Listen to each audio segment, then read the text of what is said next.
আমার নাম মুনতাসির, আমি একজন ক্লাস ক্যাপ্টেন। এর কারণে আমার সহপাঠীরা আমাকে ফোর্স করে তাদের অনুপস্থিতিতে প্রেজেন্ট দেওয়ার জন্য। এত খুশির কারণ কি? খুব কমন পড়ে গেছে মনে হয়। লা হাওলা ওয়ালা কুওয়াতা ইল্লা বিল্লাহ।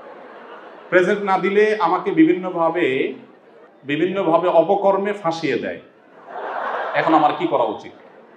দেখুন, খুবই দুর্ভাগ্যজনক একটা ব্যাপার। আমরা খুব হাসছি, হয়তো কমন ব্যাপার সেজন্য। বাস্তবতা হলো শিক্ষা জীবন থেকে বা ছাত্র জীবন থেকেই কিন্তু আমাদের নীতি নৈতিকতার বিষয়গুলোতে আমাদের জিরো টলারেন্সে আসতে হবে। আমার ছেলে এসএসসি পরীক্ষা দিয়েছে, তো মেয়েটাও দিয়েছে, তারা মাদ্রাসা পড়ে, পাশাপাশি পরীক্ষা দিয়েছে। তো ও যখন পরীক্ষার হলে ছিল, পরীক্ষার হল থেকে আসছে, ওর আশেপাশে থাকা সব পোলাপান খুব বিরক্তর উপরে। এমনকি ওর স্যার নাকি বলছে যে তুমি এরকম শক্ত হয়ে বসে থাকলে শুধু হবে, ডানে বামে দেখতে হবে তো কিছু, ডানে বামে কিছু খেয়াল করো। মানে আমাদের সমাজে নীতি নৈতিকতা এরকম একটা পানসে বিষয় পরিণত হয়েছে, এমন একটা অপ্রাসঙ্গিক বিষয় পরিণত হয়েছে যে একজন শিক্ষার্থী তিনি অন্যায় করছেন, অন্যায়কে অন্যায় মনে করছেন না। আপনি ক্লাস ক্যাপ্টেনকে বাধ্য করছেন, আপনি প্রেজেন্ট ছিলেন না, তাকে বলছেন তুমি প্রেজেন্ট দাও আমার, না দিলে তাকে নানাভাবে আপনি হয়রানি করছেন। তার মানে আপনি যদি বড় হন, আপনি এদেশের একজন বড় দুর্নীতিবাজ হবেন। আপনি যখন ডাক্তার হবেন, সরি টু সে, আপনি একজন কমিশন খোর ডাক্তার হবেন।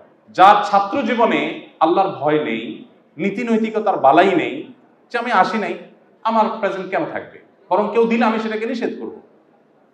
সেখানে আপনি যদি ফোর্স করেন, তাহলে মনে রাখবেন এই অনৈতিকতাই আপনাকে একজন খারাপ মানুষ হওয়ার পথে নিয়ে যাবে, আপনার অজান্তে, আপনি টেরও পাচ্ছেন না। এই জন্য আল্লাহর ওয়াস্তে আল্লাহকে ভয় করবেন। কোনো মিথ্যা কথা নিজে বললেন, কাউকে দিয়ে বলালেন অথবা প্রতিষ্ঠিত করলেন, এই সবগুলোই কিন্তু সমান অপরাধ। এবং ঈমানদার তার জীবন চলে যেতে পারে, কখনো মিথ্যা কথা বলতে পারে না। আমাদের নবী সাল্লাল্লাহু আলাইহি ওয়াসাল্লামের জীবনে এত বাধার কথা আমরা বললাম, আপনি দেখাতে পারবেন না একটি জায়গায় তিনি কোনো মিথ্যার আশ্রয় নিয়ে কোনো বিপদ থেকে উদ্ধারের ন্যূনতম চেষ্টা করেছেন, কখনো করেন। এই জন্য ভাই, অনুগ্রহ করে এই বিষয়গুলোতে আমরা সিরিয়াস হওয়ার চেষ্টা করবো ইনশাআল্লাহ। যে কোনোভাবে আমার অ্যাবসেন্ট লেখা থাকবে, আমার তাতে একটু নাজেহাল হইতে হবে, আমি হয়তো পানিশমেন্টের মুখে পড়বো, আমি হয়তো মার্ক কম পাবো, আমার হয়তো আরো অনেক সমস্যা হবে, হোক, কিন্তু আমি মিথ্যার কারণে জাহান্নামে যেতে হবে, আমার আদর্শিক স্খলনের ব্যাপারটা ঘটবে, আল্লাহর কাছে পাপিষ্ঠ হব, এর দায় কে নেবে? এই জন্য এই জায়গাটাতে আমাদের নাচর হতে হবে। আর্থিক সচ্ছলতার জন্য আমি টিউশন করিয়ে থাকি। আমি যুবক হয়ে কোনো যুবতী মেয়েকে টিউশনি পড়াতে পারবো কিনা, বিশেষ দ্রষ্টব্য, আমার কাছে ছেলে স্টুডেন্টের চেয়ে মেয়ে স্টুডেন্টের টিউশনের অফার বেশি আছে। আপনি অবশ্যই টিউশনি করবেন, কিন্তু সেক্ষেত্রে ছেলে হিসাবে আপনি ছেলেদের টিউশনি করবেন, মেয়েরা মেয়েদের টিউশনি করবে। আর মেয়ে যদি খুব ছোট হয় সেটাও আপনি করতে পারেন। আর যদি বড় হয়, পর্দার আড়াল থেকে মেয়ে স্টুডেন্ট থাকলো, সামনে তার ভাই বা অন্য ছেলে স্টুডেন্ট থাকলো, পড়াতে পারেন। কেন ইসলামী বাইন্ডিংস গুলোর কথা বলো? আমাদের কাছে একটু সেকেলে লাগে, আমাদের কাছে একটু বিরক্তি লাগে, আমাদের কাছে মনে হচ্ছে ইসলাম আমাদেরকে আটকে রাখছে এমন একটা ভাব। যারা খুব বেশি খোলামেলা হয়েছেন, যারা খুব বেশি উদার হতে গিয়েছেন, তাদের সমাজের বাস্তবতা আপনি একটু জানার চেষ্টা করেন, তারা কেমন আছে। আমি নিশ্চিত করে বলতে পারি আপনাকে, তাদের সামাজিকভাবে তাদের ছেলেরা মেয়েরা ভালো নেই। বিকজ ওই যে আল্লাহ নির্দেশের বাইরে গিয়ে কোনো আইডিয়া এক্সপেরিমেন্ট করে মানুষ সুখী হতে পারবে না। ভারতের কোন একটা রাজ্যে যখন পাশবিক নির্যাতন, ধর্ষণের হার অনেক বেড়ে যাচ্ছে, কোনোভাবে নিয়ন্ত্রণ করতে পারছে না, তখন তারা সেই রাজ্যের সরকার ড্রেস কোড মেয়েদের জন্য দিয়ে দিচ্ছে, যে এই ড্রেস পড়তে পারবে, এটা পারবে না। তো ইসলাম যেটা বলে মানুষ সেটা বুঝে, কিন্তু ওই যে গাদার মতো পানি খায় কিন্তু গোলায় তারপর। অতএব এই জায়গাটাতে কোন একজন মনীষী, কোন একজন বিজ্ঞানী বলেছেন না যে একজন ছেলে একজন মেয়ে, একজন পুরুষ একজন নারী যদি তারা গায়ে মাহরাম হন, একান্ত নিজের ব্লাড, নিজের মা বোন, ঘরের মেয়েরা না হন, অর্থাৎ যাদের সম্পর্কে রক্ত সম্পর্ক আছে, এরকম মেয়েরা যদি না হন, তাহলে সেক্ষেত্রে একজন ছেলে একজন মেয়ে কখনো তথাকথিত ভালো বন্ধু হওয়ার কোনো স্কোপ নাই। এটা একটা প্রতারণা, এটা স্রেফ একটা প্রতারণা। যদি বলেন যে না, এখন আমার মনে কোনো খারাপ চিন্তা নাই, আমরা ভালো বন্ধু, তো চিন্তা আসবে, এখন নাই, ডেফিনেটলি যদি না আসে তাহলে ডাক্তার দেখাইতে হবে। না আসার মানে হলো আপনি অসুস্থ।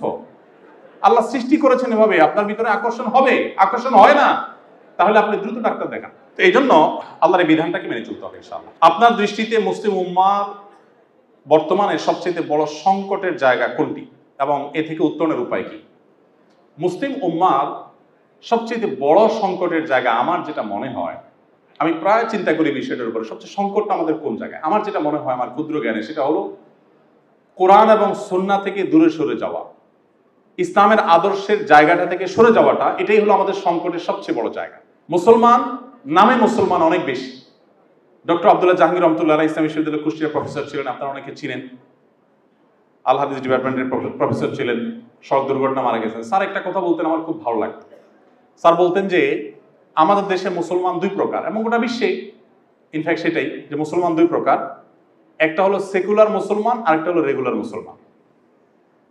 সেকুলার মুসলমান বলতে স্যার আমরা গতানুগতিকভাবে যে সেকুলার যে অর্থে বলি সেটা না। স্যার বলতেন যে সেকুলার মুসলমান বলতে আমি বুঝাই যারা জুমা পড়ে, মাঝে মধ্যে মাগরিবের এশার নামাজটা পড়ে, আবার ফজর নামাজ কখনো মনে চাইলে 7টা-8টার দিকে পড়ে, অ্যাক্সিডেন্টলি কখনো মসজিদে পড়ে ফেলে।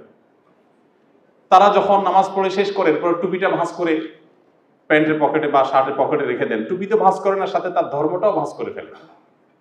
এবং যখন তিনি ব্যবসা করেন, চেম্বারে বসেন, অন্য কোনো কাজ করেন, তখন তার ধর্মে কর্মের কোনো বালাই থাকে না। এই মানুষগুলোকে স্যার বলেছেন যে এরা হলো সেকুলার মুসলমান, অর্থাৎ ইসলামকে সিরিয়াসলি তারা প্র্যাকটিস করে। আর যারা কোরআন হাদিস যা বলেছে এটাকে মেনে চলার চেষ্টা করে, মানতে না পারলে নিজেকে ভৎসনা করে, সিরিয়াসলি মেনটেন করার চেষ্টা করে, হালাল হারাম মাহরাম নন মাহরাম সবকিছুকে সিরিয়াসলি যারা মেনটেন করার চেষ্টা করে, তাদেরকে স্যার বলতেন যে রেগুলার মুসলমান। এখন আমাদের সমাজে রেগুলার মুসলমানের সংখ্যা কত কম, গোটা বিশ্বেই রেগুলার মুসলমানের সংখ্যা অনেক কম। এটার কারণেই বললাম যে মুসলমানদের ওই যে কোরআন এবং সুন্নাহর আদর্শ থেকে সরে যাওয়া, বিচ্যুত হয়ে যাওয়া, এটা হলো আমাদের সবচেয়ে বড় সংকটের কারণ। এই কারণে আমাদের অধঃপতন, এই কারণে আমাদের লাঞ্ছনা বঞ্চনা, এই কারণে আমাদের যত রকমের অপমান দেখি, আমাদের পিছিয়ে পড়া দেখি, এই কারণেই। মুহাম্মদ সাল্লাল্লাহু আলাইহি সাল্লাম যখন অর্ধ পৃথিবী জয়ের সূচনা করে দিয়ে গেছেন, খলিফা ওমর রাদিয়াল্লাহু তাআলা আনহু, খোলাফায়ে রাশেদা সেটাকে সামনে এগিয়ে নিয়ে গোটা পৃথিবীর অর্ধেক যখন তাদের পায়ের তলে নিয়ে এসেছেন, শাসন করেছেন, তখন পৃথিবীর সবচেয়ে বড় অস্ত্র শস্ত্রের, সবচেয়ে বড় অর্থনীতিতে সমৃদ্ধ দেশ হিসেবে মুসলমানরা ছিলেন তা কিন্তু না। সবচেয়ে সমৃদ্ধ জাতি অস্ত্রে শস্ত্রে বা অর্থনীতিতে ছিলেন তা কিন্তু না। আদর্শে সবচাইতে বলিয়ান ছিলেন, বলিষ্ঠ ছিলেন। এখনো পৃথিবীতে মুসলমানদের শক্তির মূল জায়গাটা হলো আদর্শ। যতটুকু পিছিয়ে আছে ততটুকু আদর্শের না থাকার কারণে। আপনি বলবেন অনৈক্য আমাদের বড় সমস্যা। অনৈক্য কেন হয়? অনৈক্য হয় এই জন্য যে আমরা কোরআন হাদিসের উপরে চলি না। কোরআন হাদিসে চললে তো আমরা অনৈক্য করতে পারি না। আমাদের অনৈক্যের কারণ হলো কোরআন হাদিসের আদর্শ থেকে বিচ্যুত হয়ে যাওয়া। কোরআন তো বলেছে ওয়ালা তাফাররাকু, তোমরা বিভিন্ন গ্রুপে বিভক্ত হইও না। কোরআন তো বলেছে আতাসমু বিহাবলিল্লাহি জামিআ, তোমরা সবাই ঐক্যবদ্ধভাবে আল্লাহর রশিকে আঁকড়ে ধরো। কোরআন তো আমাদেরকে একত্র থাকতে বলেছেন, বিচ্ছিন্ন হতে বলেনি। সো আমাদের যত অধঃপতন এর মূল কারণ হলো কোরআন এবং সুন্নাহর আদর্শ থেকে বিচ্ছিত হয়ে যাও। আল্লাহ রাব্বুল আলামিন আমাদের সবাইকে কোরআন এবং সুন্নাহর আদর্শে আদর্শবান মানুষ হওয়ার তৌফিক দান করুন। পর্নো থেকে বাঁচার উপায় কি? এটাতে আমি খুব আসক্ত হয়ে পড়েছি, এটার জন্য নামাজও আমার মিস হয়ে যাচ্ছে। খুবই দুর্ভাগ্যজনক একটি বাস্তবতা হলো যে পর্নো এডিকশন আমাদের সমাজে ভয়ঙ্করভাবে বেড়ে চলেছে। এটা থেকে আত্মরক্ষার জন্য ছোট ছোট কয়েকটা টিপসের কথা আমি বলবো। এটা নিয়ে অনেক বই পুস্তক আছে। অস্ট্রেলিয়ার একজন লেখকের একটা বই কোন একটা প্রকাশনী থেকে, সম্ভবত সমর্পণ কিংবা সমকালীন কোন একটা প্রকাশনী থেকে বের হয়েছে, অথবা সিয়ান, তিনটার কোন একটা লাইব্রেরি হবে, তারা বের করেছে। বইটা অসাধারণ, পর্নো এডিকশন থেকে বাঁচার জন্য। আমি মোটা দাগে 2-3টা ছোট ছোট আইডিয়া বলতে চাই। 1 নম্বর হলো, দেখুন এই সব সমস্যার মূল হলো স্মার্টফোন এবং আপনার ইন্টারনেটের অপব্যবহার। যারা নিজেকে কোনোভাবে নিয়ন্ত্রণ করতে পারছেন না, তারা একটু কষ্ট করে একটা হার্ড ডিসিশন নিতে হবে। ডিসিশনটা কি? আপনার যদি ওষুধে কাজ না হয়, সাধারণ মেডিসিনে কাজ না হয়, আপনারা ডাক্তার মানুষ, আপনারা তখন অপারেশনের কথা বলেন যে মেডিসিনে দেখি হয় কিনা, না হলে অপারেশনে যেতে হবে। আপনি প্রথমে বিভিন্নভাবে ট্রাই করলেন, যখন দেখছেন কোনোভাবে হচ্ছে না, তখন আপনাকে অপারেশনে যেতে হবে। অপারেশনটা কি? অপারেশনটা হলো স্মার্টফোনটা বিক্রি করে দিয়ে একটা বাটন ফোন নিয়ে ফেলবেন। এবং আপনি যদি 6 মাস বা 4 মাস একটা নির্দিষ্ট সময় একটু কষ্ট করে এটা করতে পারেন, কিছু লোকের সাথে যোগাযোগে অসুবিধা হবে, কিছু ঝামেলা হবে, হোক, কিন্তু আপনার জীবনে একটা ব্যাধি থেকে আপনি মুক্তি পেয়ে যাবেন। আপনি নিয়মিত যখন এটাতে অভ্যস্ত হয়ে যাবেন, আপনি দেখবেন যে আপনার এই পর্নো এডিকশন অনেকখানি কমে যাবে ইনশাআল্লাহ। এটা একটা বিষয়। আরেকটা বিষয় হলো যে নবী করিম সাল্লাল্লাহু আলাইহি ওয়াসাল্লাম দেখেন সেই 1500 বছর আগে বলে গেছেন, জেনাল আইন আন নাজার, মানুষ চোখ দিয়েও ব্যভিচার করে। মানুষ চোখ দিয়েও ব্যভিচার করে। একজন নারীকে চোখ দিয়ে আপনি দেখলেন, দেখার পর বাজে কল্পনা জল্পনা করলেন, কল্পনার জগতে আপনি রেপ করলেন। দেখেন গোটা পৃথিবী রেপের বিরুদ্ধে কথা বলে, গোটা পৃথিবী কিন্তু ধর্ষণের বিরুদ্ধে কথা বলে, তাই না? ধর্ষণ এটাকে খুব জঘন্য অপরাধ হিসেবে দেখে। ইসলাম তার চাইতে আরো অগ্রসর। আপনি কল্পনাই করতে পারেন না, যেখানে ধর্ষণকে মানুষ অপরাধ বলছে, ইসলাম বলছে মনে মনে ধর্ষণটা অপরাধ। পৃথিবীর কোন সভ্যতায়, কোন আদালতে মনে মনে ধর্ষণকে অপরাধ মনে করে? অথচ মানুষ মনে মনে একজন নারীর শ্লীলতাহানি করতে পারে, কল্পনার জগতে একজন নারীকে নিয়ে নোংরা চিন্তা করতে পারে। ইসলাম বলেছে সেই লোকটা অপরাধী, কিয়ামতের ময়দানে তার বিচার আল্লাহ তাআলা করবে।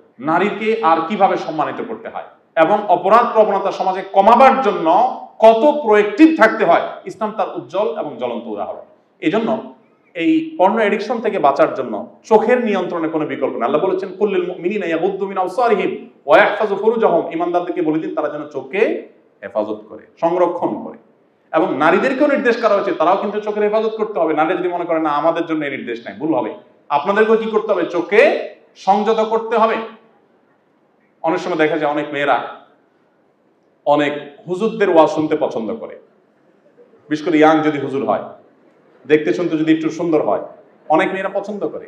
সিরিয়াসলি শরিয়ার বিধান হলো যে আপনার যদি খুব বেশি ভালো লাগে কাজ করে, তাহলে আপনার ওই হুজুরের ভিডিও দেখাই আপনার জন্য জায়েজ নাই। আপনি বক্তব্য শুধু অডিও শুনবেন, আপনি বলবেন একটু বেশি কড়াকড়ি হয়ে গেল না। দেখুন, ইসলাম সমস্ত অন্যায়ের পথ বন্ধ করে দিতে বলে। গোটা পৃথিবী বলবে খবরদার ধর্ষণ করা যাবে না, কিন্তু বিজ্ঞাপনী বিলবোর্ডে অশ্লীল দৃশ্য, টেলিভিশনের অ্যাডভার্টাইজমেন্টে অশ্লীল দৃশ্য আপনাকে দেখাবে, পত্রিকার পাতায় আপনাকে অশ্লীল দৃশ্য দেখাবে, দেয়াল লিখনে অশ্লীল কথা আপনাকে দেখাবে, পড়াবে এবং উদ্বুদ্ধ করবে মেয়েদেরকে, হ্যাঁ তোমরা খোলামেলা চলাফেরা করো।